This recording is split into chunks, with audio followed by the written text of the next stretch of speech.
நீங்க சொன்ன மாதிரி 3 படம் வந்துருச்சு டிடி இதில் வச்சு. இப்போ கடைசியாக அடுத்து 4வது பார்ட் என்ன வரும் அப்படிங்கிறப்போ பேசிக்கா உங்களுக்கு அந்த அந்த சீரிஸ்க்கு ஒரு எக்ஸ்பெக்டேஷன் இருக்குல்ல, ஒரு காமெடி ஹாரர் அப்படிங்கிறப்போ அதுக்குள்ள இப்போ நம்ம அரண்மனை, காஞ்சனா எல்லாமே எடுத்துக்கலாம். அதுக்குள்ள ஆக்சுவலா இவங்களுக்கு காம்படிஷனே இந்த காம்படிஷன் அரண்மனை சீரிஸ் காம்படிஷனா இல்ல அந்த முனி காஞ்சனா சீரிஸ் காம்படிஷனா இல்ல இந்த எல்லாத்துலயும் தலா 4 படங்கள் வந்துருச்சுன்னு நினைக்கிறேன். இதோட சேர்த்து அடுத்து 5வது பார்ட் யார் எடுக்க போறாங்கன்னா போட்டியா இருக்கும்னு நினைக்கிறேன்.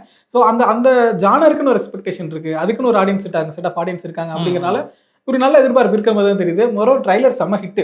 செல்வராகவன் ஜிவிஎம்லாம் வச்சு பறக்க விட்டுட்டாங்க. ஜிவிஎம்லாம் இப்படி பண்ணுவார் நம்ம நினைச்சு கூட பார்க்கல. அவர் பாட்டுக்கு பாட்டெல்லாம் போட்டு பீச்சில் ஆடிக்கிட்டு டான்ஸ்ன்னு சொல்லிட்டு ட்ரைலர் நல்ல ரீச் ஆயிருக்கு. இப்போ பிரஸ் மீட்லயுமே ஒரு சின்ன ஹைப் கிரியேட் ஆயிருக்கு. ஸோ இந்த படம் ஒரு நல்ல எதிர்பார்ப்பு இருக்க மாதிரி தான் தெரியுது. இல்ல ஆக்சுவலா இந்த படத்துக்கு ரொம்பவே ஒரு பெரிய எதிர்பார்ப்பு வந்து இருக்கு. இப்போ சிம்பு சார் வந்து அந்த ஆடியோ லான்ச்சுக்கு வந்தாரு. இப்போ அதே மாதிரி இப்போ மாமன் ஆடியோ லான்ச் வச்சேன்னா சிவகார்த்திகேயன் சார் வருவார் நான் நினைக்கிறேன்.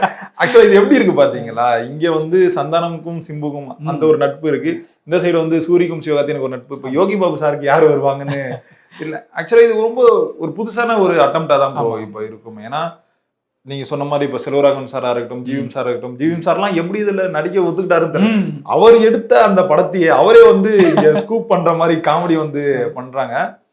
ஆக்சுவலா நிறைய பேர் கலாய்க்கிறாங்க, இவருக்கு எவ்வளவு கடன் தான் இருக்குன்னு, எத்தனை படம் தான் நடிப்பார் அப்படிங்கிற மாதிரிலாம்.